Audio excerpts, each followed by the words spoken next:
Since 93 Sports back with another one. Wanted to give my thoughts on Ishe Smith versus Julian J. Rock Williams. Basically, in these kind of fights where you got a heavy favorite in J. Rock versus a guy that's put in there basically to lose. In my opinion, I'm not really gonna have a whole lot to say good about J Rock because this was a fight that he was supposed to win. This is really gonna be about the things that I seen that he needs to work on if he wants to be able to compete with these elite level guys. Basically, the story of the fight, in my opinion, Ishe Smith looked much smaller than J Rock. Ishe looked like a welterweight in there. He looked like he could make welterweight.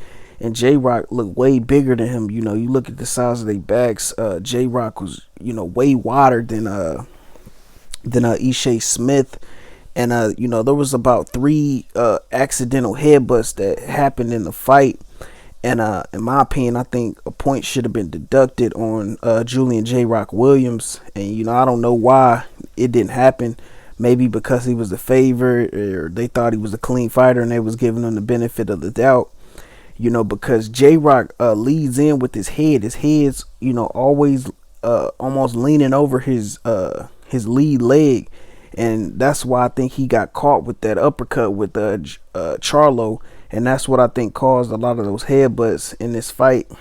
But basically, when I see J Rock fight, when he lets his hands go, he looks like an elite level fighter, and it's similar to Adrian Broner to when he wants to sit back and wait on the other guy to throw shots at him. Rarely do you see J Rock Williams getting off first. He's always waiting on the guy, and that's certain situations he could get outworked by a lesser fighter. And you seen he was in trouble in certain points of the fight where Ishe Smith, it was looking like he was winning some of these rounds because he was letting his hands go. Even if J Rock was blocking a lot of the shots, it still looked bad because he wasn't throwing back or anything. He was just shelling up. So that's something he got to work on. The headbutts that Ishe Smith got hit with, they wasn't really super bad. They look like hard shots, but it almost looked like Ishe Smith got a lot of scar tissue above his eyes. So I think that that helped with those cuts being opened up so easily. And maybe he's just getting older and the skin ain't got as much elasticity that it once had when he was younger.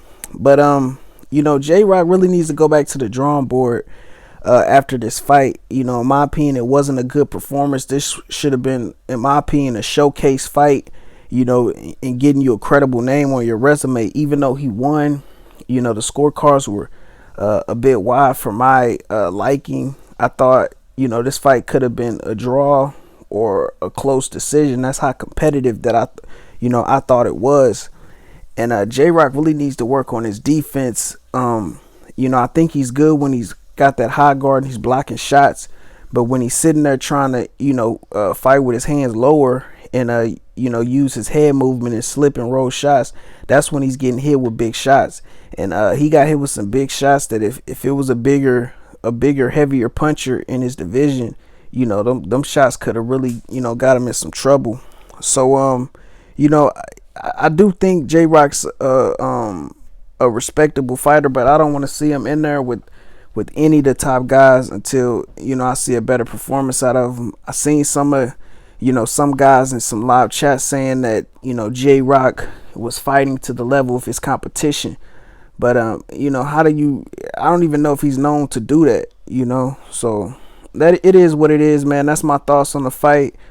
He did end up winning by unanimous decision, even though the scorecards were really wide and it was a close fight in my opinion. But that's what it is. It's my thoughts. Make sure you like, comment, subscribe, and hit that bell icon to be notified when all my latest content drops. And I'm out.